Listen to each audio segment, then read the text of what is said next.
The case of the missing story.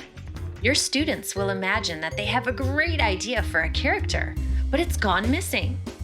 Don't worry, Detective Ophelia Owl is on the case. We'll work together to answer her questions and help her gather clues.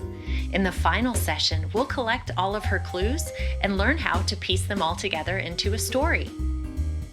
I'll work through an example using a familiar literary character.